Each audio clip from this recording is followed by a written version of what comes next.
Okay, so, well, we've pre-recorded videos because we're on vacation. Yeah, first time I don't know when this video is going live. Somewhere during the first week of September. Yeah. So I don't know where we're at right now. I can't even put in text afterwards because pre-done everything. So as the title of this video says, we're going to be talking, it's like, we're not going to really be describing Dutch food because really the only thing that's like super Dutch is stamppot, and that's just basically mashed potatoes plus extras. Yeah. Like, they literally have stamppot, which is mashed potatoes with sauerkraut. That's a pretty common staple in like Hema sells it, like everywhere sells it. Cheap.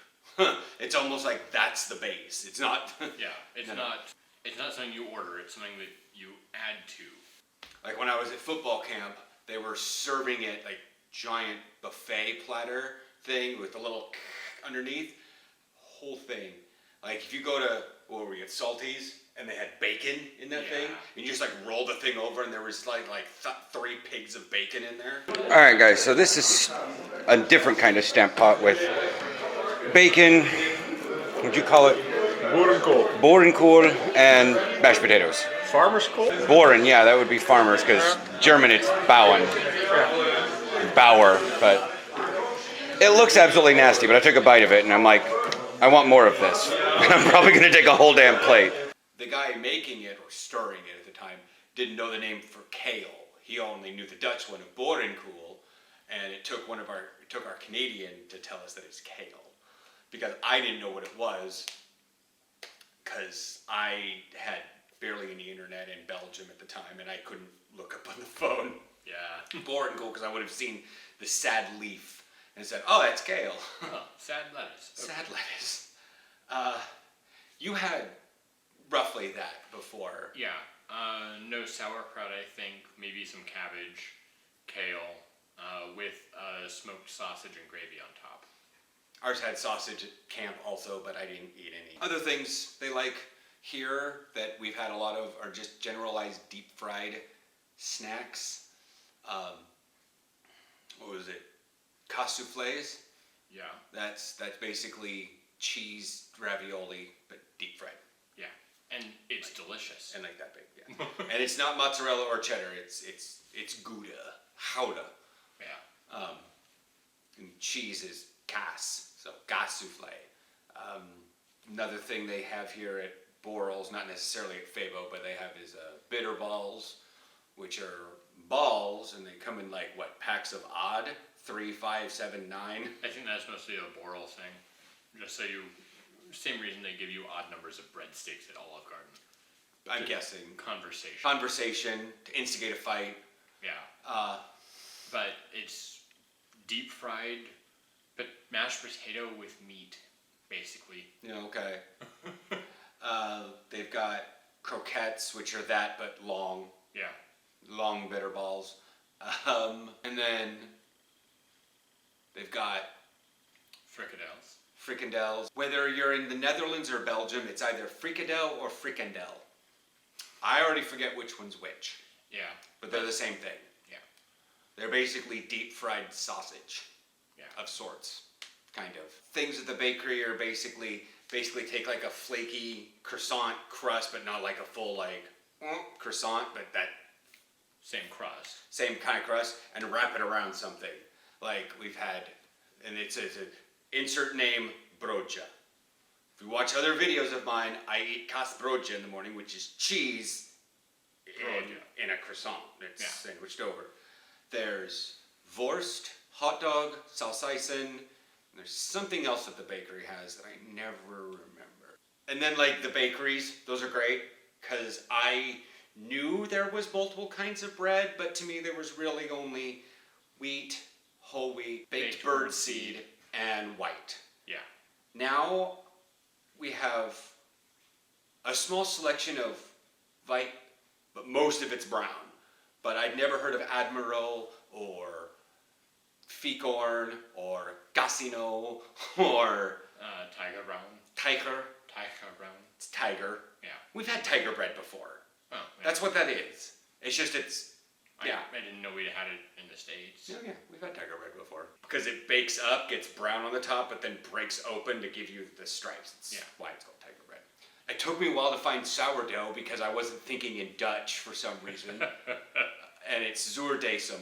I keep wanting to get white, but I wound up getting sourdough wheat, which is the thing here. I never found sourdough to be wheat. Yeah. And they don't serve rye, so maybe that's what sourdough wheat is. Sourdough brown. Yeah. But they do not have black rye. That's pretty much just Dutch food. Living in Amsterdam has pretty much caused us to eat a bunch of other stuff we've never eaten before and been highly restricted or finding very bad quality of things. First of all, Mexican food. So hard to find good Mexican food. So hard to find Mexican food. Mexican food in name. Yeah, it's... One of our corners on my football team, he's from Peru. Not saying he's anything like Mexico. In fact, side note, he actually says that he has more of a pure Spanish language than the Mexicans do, and he swapped back and forth between speaking Mexican Spanish and Peruvian Spanish, and I was like, holy crap, there is a difference. And holy crap, you can hear the difference. Yeah. He agrees with me that there's no good Mexican food around here. There's no good Tex-Mex. And we did find a place here, Tomatilla. It's actually been around for a while, I think, but we hadn't actually gone over to it because usually when something's named after kind of an obscure tomato, it's usually pretty hippie. Yeah. Hipster. But we went over there because we saw their menu and was like, oh, they actually do serve meat. So we went in there, and they do a lot of like homegrown organic foods, but then again, around here, homegrown organic is pretty easy to find. And not nearly as big of a deal. Yeah, and not like the first time we went there, we didn't even notice it. Like, she says they make all their salsas on site. Okay, that's cool. I expect that out of Europe. You know, it's easier to transport a whole pepper than it is to Yeah. Anyways, but like Tacomundo's not that great. It's pretty bland Mexican food. It's actually worse than Taco Bell. Yeah. It's worse than Dutch Taco Bell. Video for that. But that's the thing. The Dutch, they don't really like their spices. As we said earlier, one of their main staples is mashed potatoes and vegetables. Yeah, the Dutch national cuisine is pretty bland. That's why it's like, whenever I order like the habanero salsa at some place, they're always like, are you sure? And I'm like, I know what I'm about. And it's not. Yeah. I literally order the spiciest stuff, and she's like, woo, we got a man here from the top. And I'm like, oh, come on. Slight tingling. Like, it got me spice, but, Yeah. And just like Burritos Anonymous, good burritos, like Chipotle, but they have ghost pepper sauce. That actually was a little bit. Didn't cause me to hiccup, though. But it did. No. That's when you know it's really spicy, is if I'm just hiccuping, and I haven't had a spicy hiccup in a year. Sambal? It's not the same kind of spicy. Ah. But that comes up to us. I didn't know about sambal until we moved here. Indonesian stuff isn't nearly as popular on the West Coast. It might be in like Weird, the East Coast, yeah, and maybe in like the larger cities of the United States, but it wasn't in Portland. No. Like I went back and searched for places to buy sambal in Portland, around where we lived.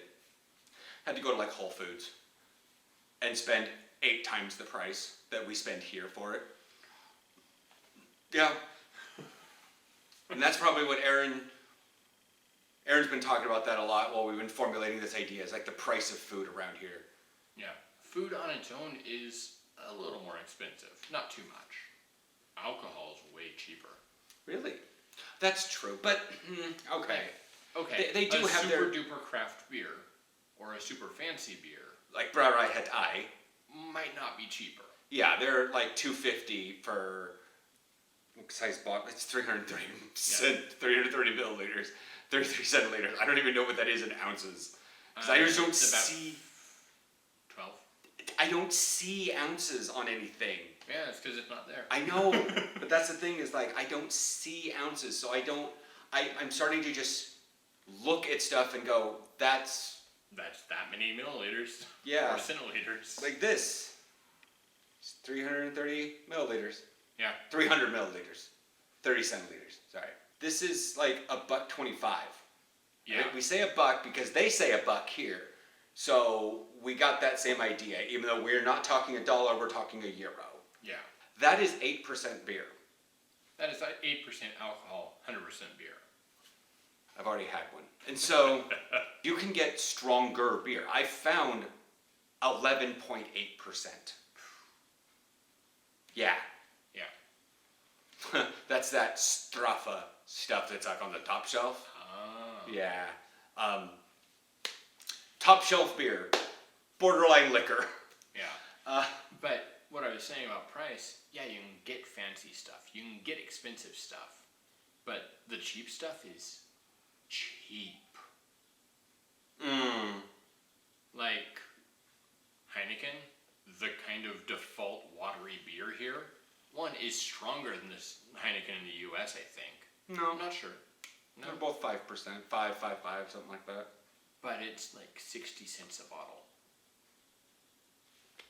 That's true. If I'm gonna want to do like the bottle return, like it feels like I would pay double the price in the Stadiheld getting a crate of beer. Now here's the thing. This is one of the things in food and drink.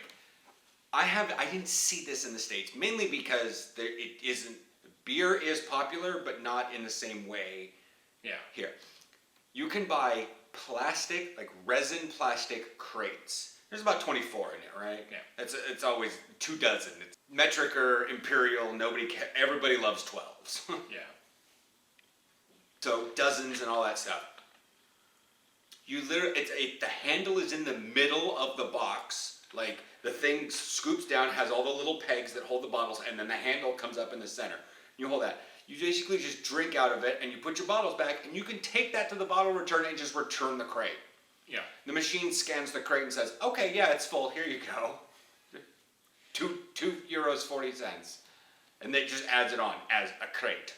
Yeah. And then you could put your bottles in the top, and you've got plastic. Plastic over a liter. Yeah, over a liter, at least at Albert Heijn. And then you've got glass, and there's a couple other ones in there. Oh, you can get a jug. You can return a jug. I've never seen them, but you can return it. But yeah, like alcohol, by and large, you can get strong alcohol here. You can get multiple different kinds of beer. You can get your sessions, you can get your IPAs, you can get your this, that, and the other thing. But like, I gotta say, there's not much that good comes out of Belgium. But their beer's pretty on point, and it's really hard. And I've looked at the craft breweries and all the bars that are in Portland and Beaverton. People are like, Belgian-inspired ale, 4.5%. This $1.25. Also, what's the thing that you get?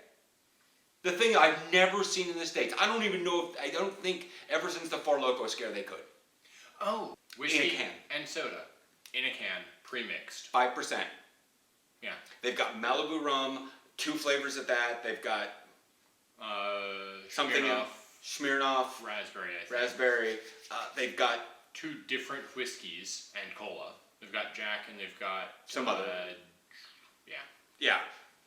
They're just sold next to wine.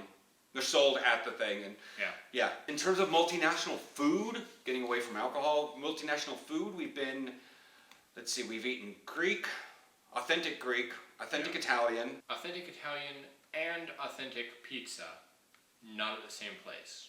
Gotcha. Right. That's true. When we went down to Belgium, we went into a brasserie, and that was French. Maybe. And I thought it was a restaurant because I was thinking like braised meat, and so we got that wrong. And I wound up getting some spaghetti, which was really good and perfectly al dente pasta with a nice meat sauce, but there was so much cheese on it. Yeah. Him and our friend got lasagna. It was like, lasagna. And I got like spaghetti. We've had Chinese, but that was Standard real Chinese. It was real Chinese, so it didn't really taste like much of anything to me. Then we've had Indonesian, Italian, Indian, which is Indian food. yeah, Like that is one thing that I want to call out the U.S. Your Indian restaurants, Indian food is Indian food. Yeah. Trying not to necessarily poke a lot of stereotypes here, but we did live next to Intel. You know, we've had Indonesian, American, Italian. The American Kinds food, of like the Mexican. burger joints here. Fabo is the thing. You don't go to Fabo, you wind up at Fabo. That's all I'm really going to describe about that place. Other than the fact that they have automats. Automats are huge here. They're, well, no, they're normal sized, but they're popular here. Especially in this town up north called Groningen. Oh gosh. The Hook. It's the corner. And around the corner of a building is an automat. Just the entire outer wall. And you just plunk in your coins, open the little door, and pull out your food. Actually, it was in September, wasn't it? Early October. Yeah. We were out having a celebratory drink after our game, and I got really drunk, and I basically looked at the thing, and he was with me at the time, and I was like, burger. And he just handed me the 2 coin. We'll talk about that one later.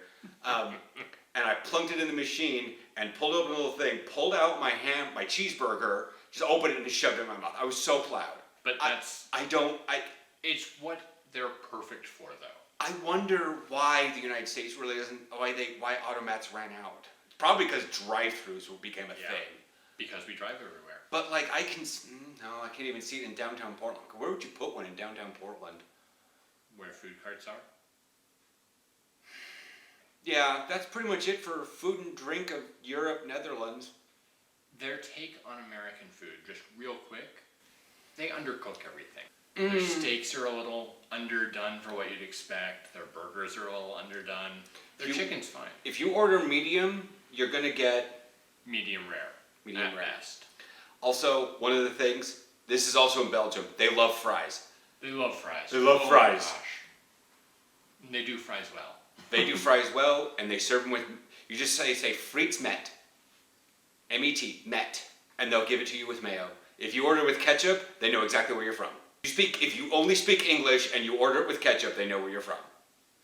Because at least the British understand the mayo. But they also, most fries places have curry sauce, and Satay sauce satay sometimes. sauce, and just everything. It's amazing. Yeah. But anything else about American food? Because I'm like, I sometimes, yeah. During King's Day, finally, I didn't eat it. I usually won't eat something like this. Not because I'm vegetarian. Obviously, I'm not. But you've had satay. Yeah. It's basic. The reason you don't eat it is because it's chicken. Sometimes it's chicken. I have seen beef. Okay. I just, but they're on skewers. What is it, shish kebab? Yeah, it's basically a kebab, seasoned meat, grilled with peanut sauce. Speaking of kebabs, you're gonna find a donor company in every freaking transit center. Oh yeah. Then you just do it. That's just a thing. They're good too. They're good. But there's just so much variety of food that we weren't seeing in the States. Yeah. Like there was like the Jerusalem Cafe up in Vancouver, Yeah. but that was it. There was like maybe 2 things of that. The meat on a saber place Yeah. that was down in downtown Portland, horribly expensive. Yeah. Super fancy. Here, there's a cheap shop of some kind that does it. Yeah, a restaurant downstairs will serve meat on a metal thing, Yeah. and not on an actual saber, but they'll serve meat on a thing, and it's a Turkish restaurant. We live over a Turkish restaurant. Yeah. But yeah, that's pretty much food and drink, Netherlands, and what 2 Americans have experienced over the last year. Yeah. That you get more variety here, and You really do. Not very. You get your choice. It's not like it's hard. We could go on for a whole video about Tausch Besorgt. Exactly. You think Uber Eats is great. Yeah. You don't know shit. I'll catch you guys in the next video.